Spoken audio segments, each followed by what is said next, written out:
អឹមស្រុកអន្លង់វែងចាប់បានហើយក្រុមឃាតករស៊ីឈ្នួលសម្លាប់មនុស្សនៅខេត្តកណ្ដាលលោកវរៈសេនីយ៍ឯកងួនធីរិទ្ធមេបញ្ជាការមូលដ្ឋានកងរាជអាវុធហត្ថស្រុកអន្លង់វែងបានដឹកនាំកងកម្លាំងចុះស្រាវជ្រាវតាមដានស៊ើបអង្កេតនិងបានកំណត់មុខសញ្ញាឈានដល់ការឃាត់ខ្លួនជាមុខសញ្ញា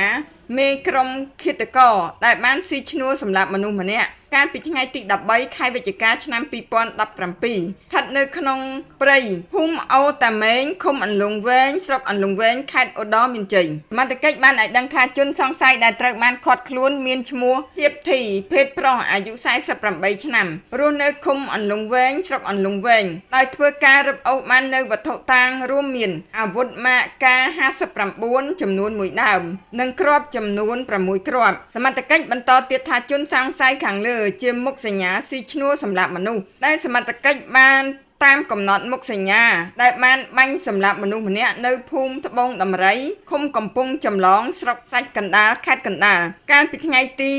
31ខែតុលាឆ្នាំ2017កន្លងទៅក្នុងតម្លៃ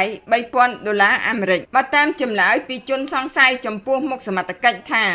នៅមានបកពួក2-3នាក់ផ្សេងទៀតដែលកំពុងតែលាក់ខ្លួននៅក្នុងព្រៃសហគមន៍សាមគ្គីសង្គ្រោះព្រៃឈើក្នុងភូមិអូតាម៉េងឃុំនិងស្រុកអន្លង់វែងដោយសមត្ថកិច្ចកំពុងតែដុតដៃដុតជើងតាមប្រមាញ់ជាបន្តបន្ទាប់ទៀតក្រោយពីក្រុមឃាតករទាំងនេះបានបោកគ្រាប់បែកចំនួន2គ្រាប់នៅលើហ្វូងសមត្ថកិច្ចដើម្បីរំដោះខ្លួននិងបណ្ដាលឲ្យមន្ត្រីកងរាជអាវុធហត្ថខេត្តសៀមរាបម្នាក់ទទួលរងរបួសកាលពី3ថ្ងៃមុនដោយជនសង្ស័យបានឃាត់ខ្លួនត្រូវសមត្ថកិច្ចកសាងសំណុំរឿងបញ្ជូនទៅទីបញ្ជាការកងរាជអាវុធហត្ថខេត្តដើម្បីចាត់ការទៅតាមនីតិវិធីច្បាប់រីឯក្រុមបកពួកដែលនៅសេសសល់សមត្ថកិច្ចកំពុងតែកំណត់មុខសញ្ញាជាបន្តបន្ទាប់